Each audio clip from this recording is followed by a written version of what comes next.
electrocuting dogs, hot worms, and flies being spun in a centrifuge. In this video, I'm going to explain to you what all of that means and why pain is pleasure and pleasure is pain.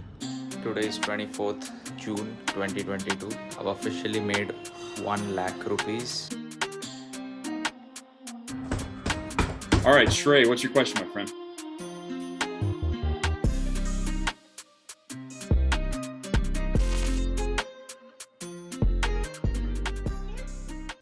Alright, to explain why pain is pleasure and pleasure is pain, you're gonna first have to understand 3 different experiments, right? So in the 1960s, some scientists did experiments on dogs where they obviously, electrocuted them by tying their hind paws with, those electrical wires, whatever. Alright, so what happened in this experiment was that when the dogs were first given the shocks, the dog literally went into panic mode. It was screaming, howling, like it was like shivering. It started urinating. It was a mess.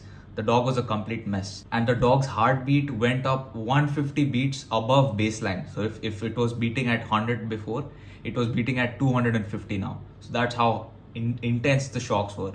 But the interesting thing was that after the shock was given, and again when the heartbeat started going lower and lower and lower, it went below baseline. It went 30 beats below baseline. So let's say it was at 100 before, it went to 70 beats per minute, and it stayed there for a full minute.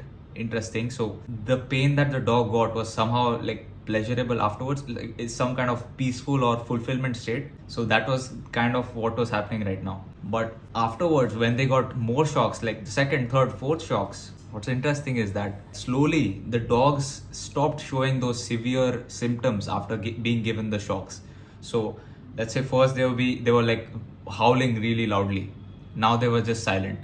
Let's say before they were shivering or urinating, stopped, and all these symptoms started going away. And over time, the dog's heart rate only went slightly above baseline, and it dropped below baseline by over 60 beats per minute, and it stayed there for 5 minutes. So during the third, fourth, fifth shocks that were given, the experimenters over here have written, during the shocks, the signs of terror disappeared. Instead, the dog appeared pained, annoyed, or anxious, but not terrified.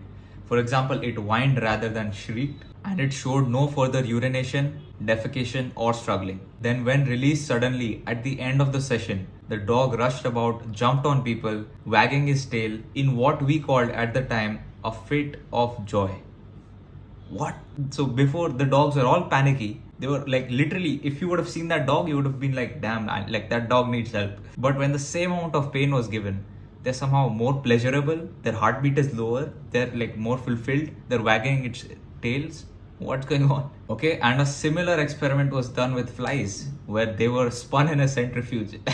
Bro, this experiment cracks me up. Like, just imagining being spun in a centrifuge, man. So over here in this experiment, they found that flies that were spun in a centrifuge for 2 to 4 weeks lived longer and were more agile in their older ages compared to unspun flies.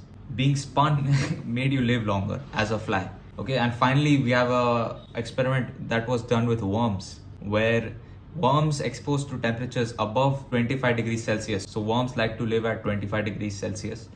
When they were exposed to above that, to 35 degrees for 2 hours, those worms live 25% more than the normal worms. What does all this mean? Like, in animals, it's proven by only these 3 studies that pain is actually pleasure, not in the form of like actual joy, happiness. It's just good for you, right? You live longer. In the case of worms, you live longer. Even in the case of flies, you live longer. In the case of dogs, when you were shocking yourself, you feel happier. I'm not saying you do this as humans. I'm just saying that these are animal studies, okay? And finally, there's a human study that was done as well. So there was a guy with a mental disability, and he was given a similar kind of shock therapy. I don't know what exactly it is. So when he was given the first shock, okay, he was screaming, he was like yelling, he was like, please stop, please stop, please stop.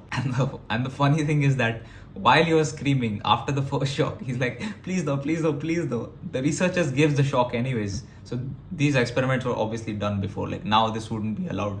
But the researchers gave the shock anyways. Okay, and in 3 months he made a full recovery. Bro, I don't really care about like citing my resources. I read it in a book called Dopamine Nation. So these all of these studies are pretty legitimate, and the guy made a full recovery in 3 months. That's incredible. So what's the conclusion? Where am I getting at with this? What I'm trying to get at is every single good thing in our life starts painful. It like starting that process is painful. Like working out, exercise is toxic to your cells. It's, as I've written here, it's immediately toxic to cells, leading to increased temperatures, nauseous oxidants, and oxygen and glucose deprivation.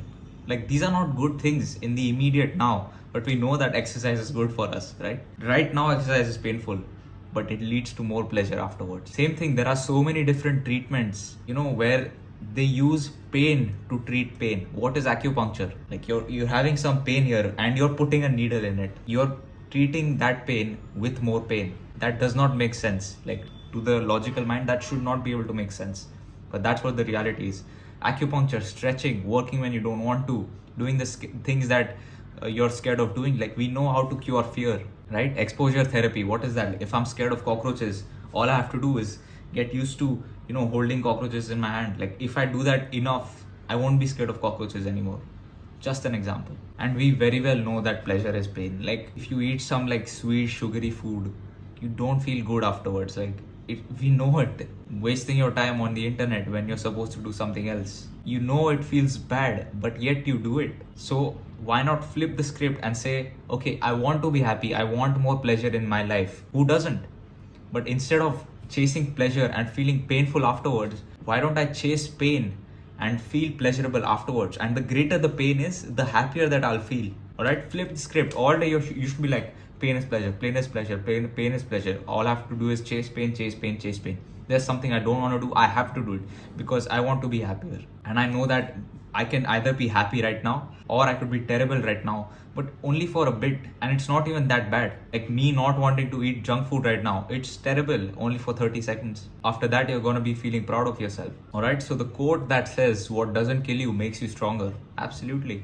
Pain makes you stronger, faster, richer, healthier, happier, fulfilled. We know this, man. So start at it, man. Chase pain. Pain is pleasure, pain is pleasure, pain is pleasure. Alright?